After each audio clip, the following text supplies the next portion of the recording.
Vous est présenté en partenariat avec la Mutuelle Saint-Martin.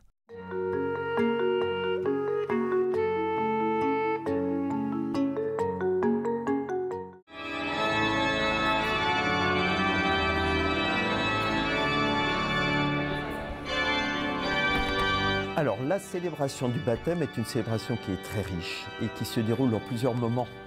L'accueil de l'enfant, c'est la première étape extrêmement importante dans la célébration du baptême. L'accueil qui se déroule en principe à la porte de l'église pour signifier que l'enfant entre dans l'église bâtiment, petit e, mais aussi dans l'église ensemble des croyants, des baptisés, avec un grand E, la grande église. Quel prénom avez-vous choisi pour votre enfant? Nous avons choisi Octave.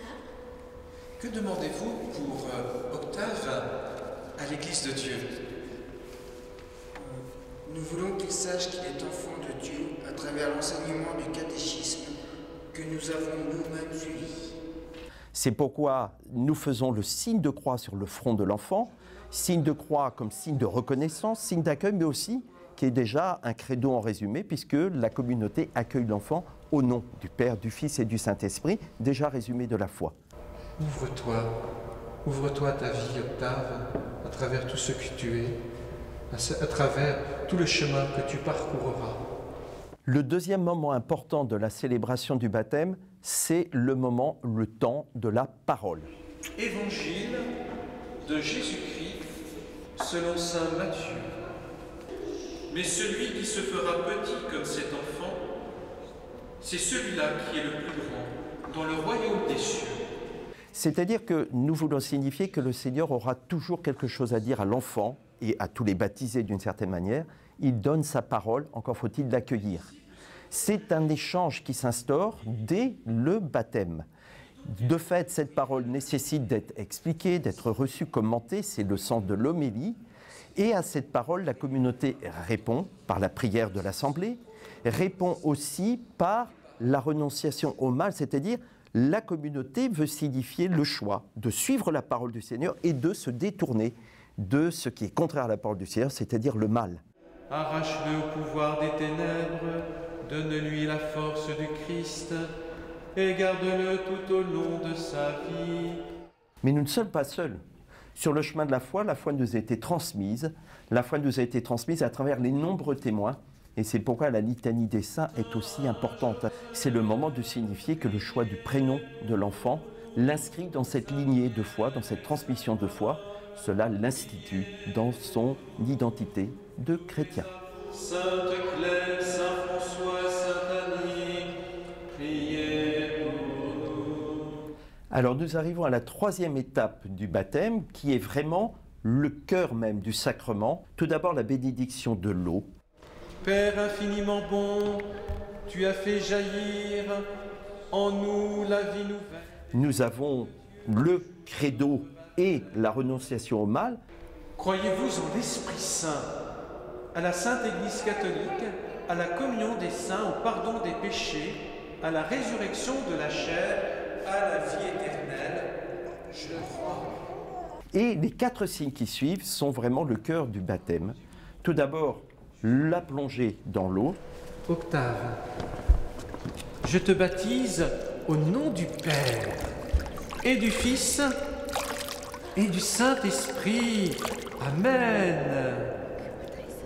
Ce qui est important, c'est de se rappeler que le mot baptême veut dire plonger, mais en même temps, c'est le moment où nous sortons.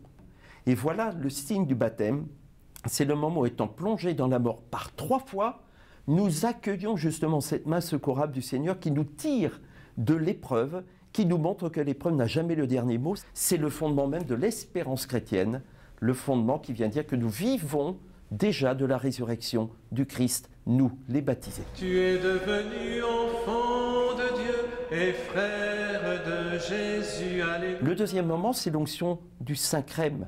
L'onction, ça veut dire que nous sommes choisis dans la grande tradition biblique par le Seigneur et, comme on dit, oint, c'est-à-dire que nous recevons cette onction d'huile, le Saint-Crème de la même racine que le Christ d'ailleurs, c'est CHR, pour bien signifier que nous sommes configurés au Christ. Dieu te marque de l'huile du salut afin que tu demeures dans le Christ pour la vie éternelle. Amen. Amen. Nous recevons cette force de l'Esprit du Christ au fond de nous, qui nous institue, comme nous le disons, prêtres, prophètes et rois, pour vivre totalement comme le Christ de l'amour du Seigneur. Nous sommes comme le Christ. Alors, nous pouvons revêtir le Christ, signifié par le vêtement blanc, le troisième signe. Le vêtement blanc qui nous rappelle la grande tradition des premiers chrétiens qui, sortant de l'eau du baptême, étaient enveloppés du vêtement blanc, la couleur de la rencontre du Seigneur, la couleur de la résurrection, pour signifier que nous sommes déjà bénéficiaires et promis à la résurrection. J'ai cueilli du cierge pascal qui a été béni pendant la veillée pascale ici à Amboise, dans cette église Saint-Denis. Et bien voilà, je vous transmets cette lumière du Christ ressuscité. Recevez la lumière du Christ. Le quatrième signe, le signe de la lumière. Maintenant, toi, baptisé, le Christ sera pour toujours lumière. Il viendra éclairer ton chemin, il viendra éclairer ta vie. Et si tu accueilles cette lumière, à ton tour, tu deviendras lumière pour les autres. Et sur le vêtement blanc, cette lumière peut être réfractée, rejaillir, et nous devenons là totalement témoins au moment de notre baptême. Jésus le Christ, lumière intérieure, donne-nous la force de ton amour. Une fois que nous avons reçu les 4 signes de baptême, vient la dernière étape. La dernière étape du baptême où nous allons à l'autel ou autour de l'autel pour exprimer notre foi à la suite du Christ, notre foi dans la volonté de Dieu qui est bonne sur la terre comme au ciel. C'est la prière du Notre Père. Nous sommes enfants de Dieu et nous prions avec le Christ, tous en tant qu'enfants de Dieu, avec le baptisé. Notre Père qui es aux cieux, que ton nom soit sanctifié, que ton règne vienne, que ta volonté soit faite sur la terre comme au ciel. Ensuite, nous confions dans la majorité des cas l'enfant à Marie et nous allons ratifier le baptême en signant les registres. Et ensuite, la bénédiction finale qui résonne un petit peu comme un envoi où le Seigneur vient dire tout le bien qu'il souhaite à cet enfant tout au long de sa vie.